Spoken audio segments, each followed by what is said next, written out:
আসসালামু আলাইকুম। অনেকদিন পরে একটা ভালো সংবাদ নিয়ে আসছে।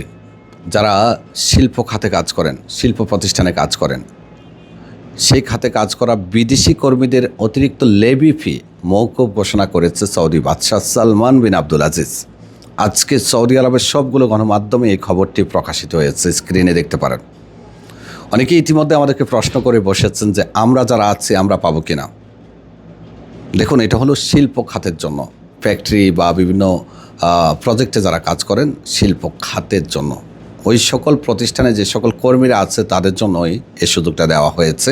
এটা অবশ্য অনির্দিষ্টকালের জন্য।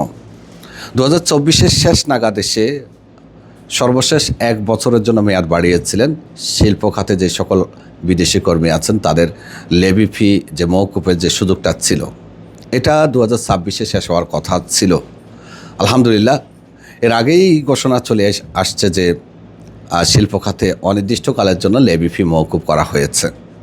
যারা বিভিন্ন ফ্যাক্টরি, বিভিন্ন বড় বড় ইন্ডাস্ট্রির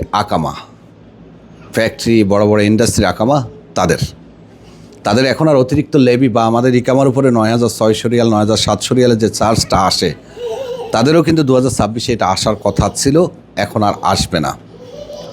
আর এটা আমাদের জন্য একটা ভালো সংবাদ এই জন্যই, কারণ শিল্প খাতেও বহু বাংলাদেশি কাজ করে, লাখ লাখ বাংলাদেশি কাজ করে বিভিন্ন শিল্প প্রতিষ্ঠানে। যদি 9,700 বা 9,600 রিয়াল হয়ে যেত, সেক্ষেত্রে কিন্তু অবৈধ হওয়ার সংখ্যাটাও বেড়ে যেত। ধন্যবাদ জানাচ্ছি সৌদি বাদশাহ সালমান বিন আব্দুল আজিজকে। আশা করি হয়তো ভবিষ্যতে আমরা যারা সাধারণ প্রতিষ্ঠানের লোক আছে আমাদের জন্য সুযোগ আসতে পারে। ধন্যবাদ।